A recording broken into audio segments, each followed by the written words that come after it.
Let's jump in. I'm Amber Willett, Director of Marketing at Bold Penguin, lifelong insurance nerd. So could not be more excited to host this panel today. I spent the first 10 years of my career in personal lines, underwriting and product. And I always thought of small commercial as sort of the wild, wild west of insurance. So I think it's such a cool place to be in, and there's so much opportunity, but so much challenge, of course. So I'm really excited to talk through, the agent perspective of that. How do you grow? How do you continue to build a profitable business with all the challenges of the current environment? So that is the agenda for today. We are planning on 45 minutes today. We'll try to save some time for questions at the end. So feel free to throw some questions in the Q&A at the bottom. We'll get to as many as we can at the end. We are recording this, so we will also send you a copy to your email after we wrap. Those are the common questions we get. But yeah, feel free to throw Q&A or comment in the chat if you have anything that comes up. Since you were responding earlier, I'm assuming everyone can see and hear me okay? So should be good, hopefully. Awesome. Well, let's do some introductions. Mark, would you like to introduce yourself? Sure. Hey, everyone. I'm Mark Gilianibus. I'm one of the founders of Bold Penguin. And prior to starting Bold Penguin, I was an independent agent myself with the oldest independent agency in Maryland. So today's topic is something that's near and dear to my heart, just because I believe that the independent agencies, agents in general, are the future is bright. And obviously, there's a lot changing right now, but with that change, there's a tremendous amount of opportunity. So I hope to share some of that with you today and my fellow panelists, and excited to be here. Thanks, Amber. I'm gonna go top to left on my screen. Reed, if you'd like to go next. Yeah, thank you. Happy to be here. So Reed Holsworth, I'm the CEO of Ivans. Ivans been around about 40 years.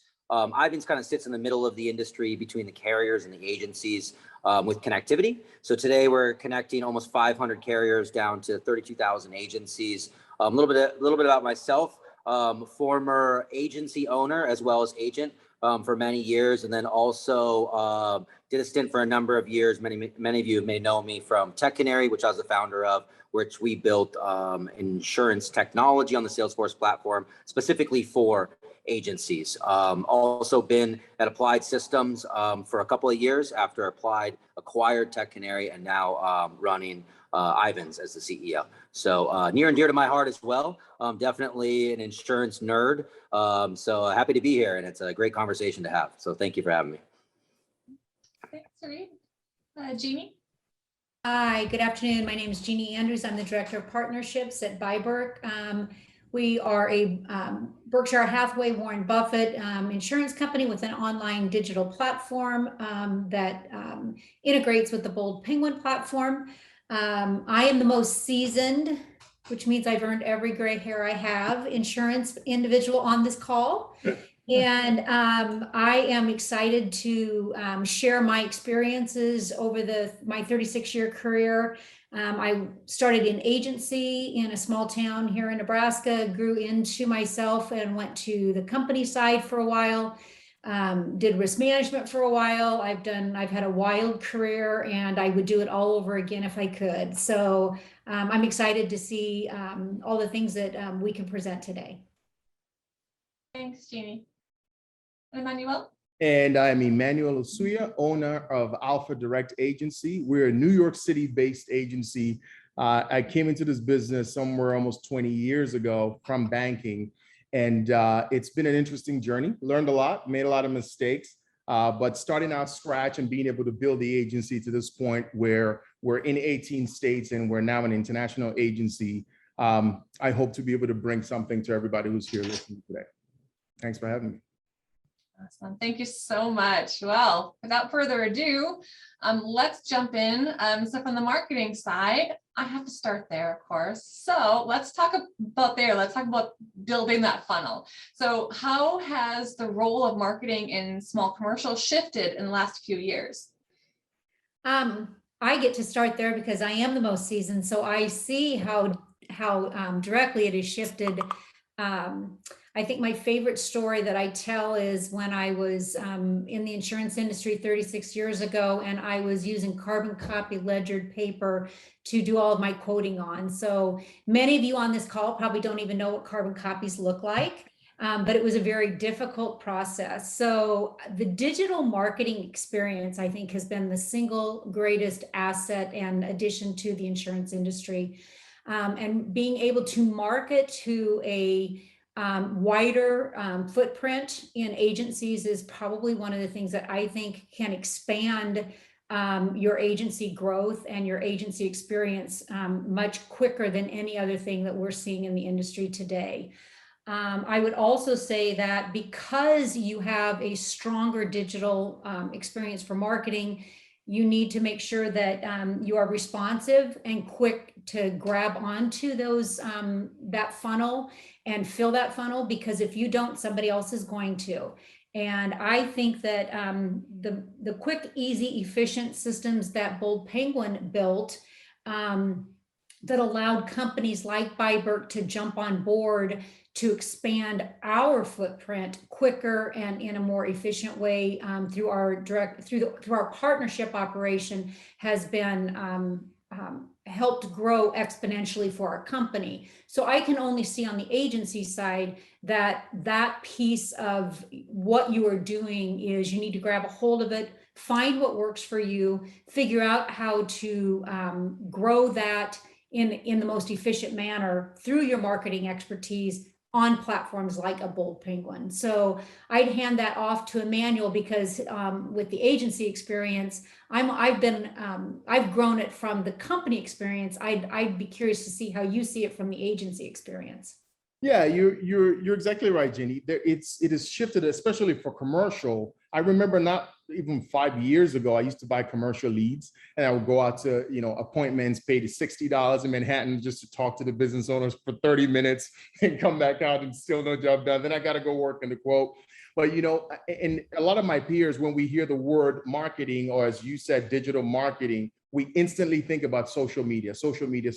But that's not all of it. Social media is important, but back in the day, I remember location used to be everything, but today we need more strategies than just social media. Digital marketing is a lot more than that. Word of mouth is now digital. How do we get customers to give us reviews online? And what I have realized is marketing it can be best executed if we can leverage technology. Because what I learned many years ago is I had to redefine marketing as whatever I can do to turn the customer's wallet in my direction. And for that reason, I have to leverage the tools that technology put in front of me. So it could be Agency Revolution. I got to talk to my clients, but I want to maximize that time and use technology to do that, and use Rocket Referral to ask for the reviews, even when I'm asleep, and different things. So marketing has shifted to the place where it's not just pull. We got to do both pull and push. What do you say, Reed? I mean, I think it's really interesting. You're absolutely right. It's almost like you got to think too, we're developing almost digital relationships with people in a lot of cases. And it's like our digital footprint is a big piece of that. I mean, most of the kind of new business deals are coming inbound over the phone, or a lot of it is through our outbound outreach, and a lot of the things that you're talking about in leveraging all of these individual platforms. But it's coming to us, and they want a response quickly, because that's the environment that they came to you in. And so that, we've been talking about this for years, that the consumer, their buying habits has been changing. The industry hasn't really been keeping up. But now with the technology platforms that are out there to help us quote fast and be so efficient, now we're able to keep up with the consumer demands. And it's interesting because not everybody is adopting it, which is okay. There's a lot of agencies out there that aren't leveraging technology, and some would say, hey, that's an old way of doing it. You should be jumping on these platforms, this, that, and the other. And that's true. We all believe that, and we can all really see that. It's what the customer is demanding. But it also depends on the size of the risk too. So, you know, a lot of the smaller commercial and micro commercial has gone very digital. Mid-market, you're starting to see some more carriers go online with some more mid-market type stuff. And then large is still very heavy and, you know, whatnot. But you could also argue the relationship is different in those size deals, right?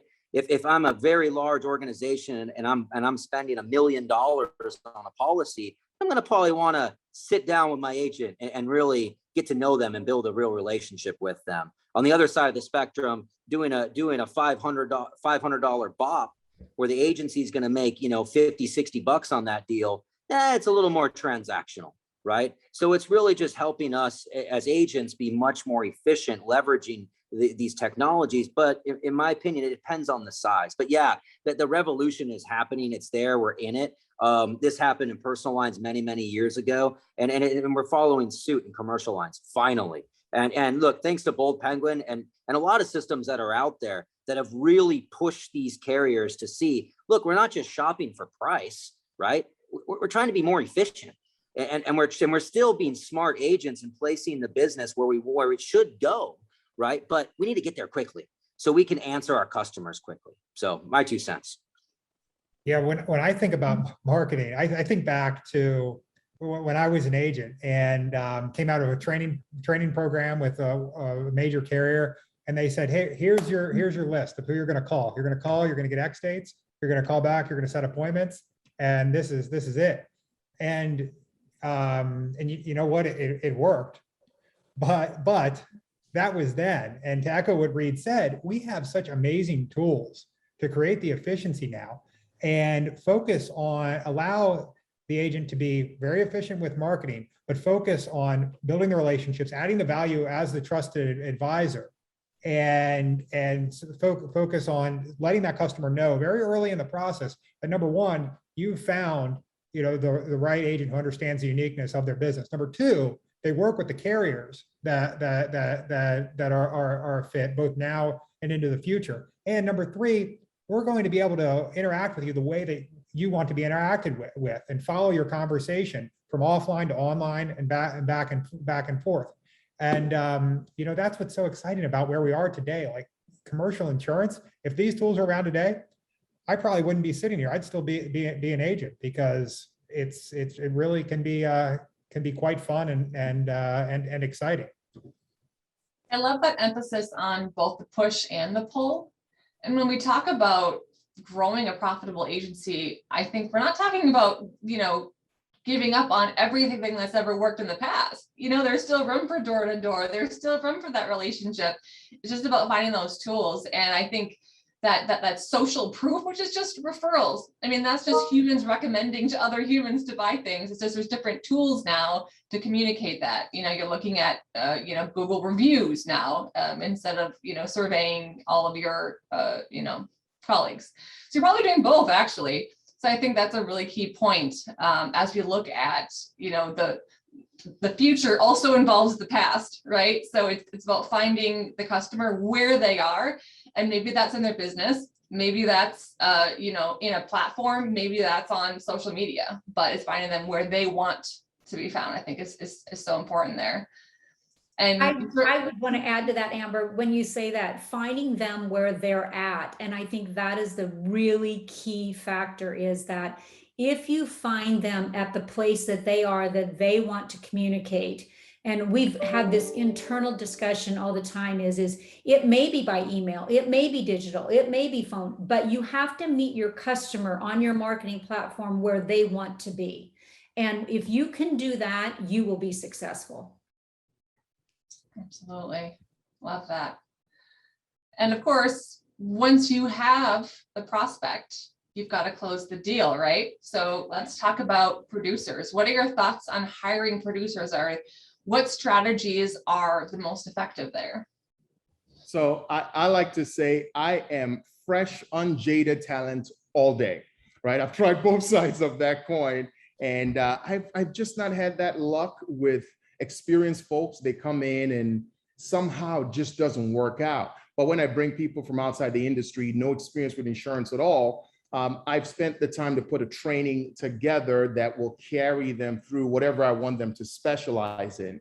And that has worked well for me. I think at the core of it, because even if you do the greatest marketing, the phone starts ringing and there's nobody to pick it up, you still lost, right? So I think ultimately the important thing that has worked for us is first focusing on a strong agency culture, right? People want to work for a place where they feel connected. They want to feel like they're on a team. So I've spent a lot of time studying, reading about team dynamics. I've sung and traveled with multiple bands over the years. You kind of learn how to work with others, but creating an environment where people feel accepted, and then everything else just sort of happens. We happen to sell insurance, but we enjoy being around each other, because I hear it a lot in our industry, and a lot of things we practice in industry I tend to turn away from. And one of them is something that goes around a lot in sales, known as always be hiring. I don't want to always be hiring. I want to find people wherever they're at, bring them in, expose them to what it is that we do as a team and as a business, share and buy into this vision. And then let's hire every once in a while when someone falls off or they go in a different direction. But I don't want to spend my entire career spinning wheels trying to hire. So, I mean, Mark, what do you think? Yeah, I've interacted with thousands of agencies at this point, and to echo what you said, the common thread of agencies with a successful inside sales approach that works very well with some of the things that we've built at Bold Penguin is that they find producers that they can take that didn't necessarily have an insurance background, in most cases did not at all, and show them, hey, these are our processes. Even though they don't have an insurance background, they probably have outstanding sales skills. They might come from an industry like window sales, like door-to-door, type of window sales. Anything in those types, or been in real estate, for example. But I've seen that, Emmanuel, time and time again with some of these successful, very, very large inside sales focused agencies in my years of doing this. And it's just so impressive, the types of processes they have to onboard and the types of cultures that they foster as well. It's why they're so successful, and why people want to stay and be a part of it. Jeannie, I'd be curious to hear your thoughts, from the company side. Yeah, that's kind of interesting, because we do have an in-house customer service team that needs to be licensed, obviously. One of the things that I would say, also dealing with agencies outside, is I completely agree with Emmanuel. I love new, young, or old raw talent. I mean, we have recently hired some individuals actually in their 50s that have never been in the insurance industry before, but collectively bring a set of tools and wisdom with them that has really enhanced our partnership team internally. So I really like the idea of hiring talent that has not been jaded to some degree by the insurance industry. And I hate to say that, because I think there's two people in the insurance industry today that are of my age. And Mark, you and I have discussed this before, that we did not do a great job of perpetuating our industry. My generation did not. And so there is a huge issue of us old ones going out that are trying to learn how to embrace the technology, and a younger group, but there is a middle of the road group in that 35 to 40 age to 50 that I think has a lot of great talents. And if you can find those individuals who are looking at making a shift in their career and bringing them in, I really think that that's a door to open up. And like I said, we've just recently started to kind of shift that direction. And I really think that you're right, Emmanuel. It's important to create a culture. And if you don't have a culture, you need to identify what that is first. I really believe that. And then you hire people around that. And I was interviewed by a guy one time, and he said he hired me because when we started the conversation about the interview process, he said it felt like we were continuing a conversation.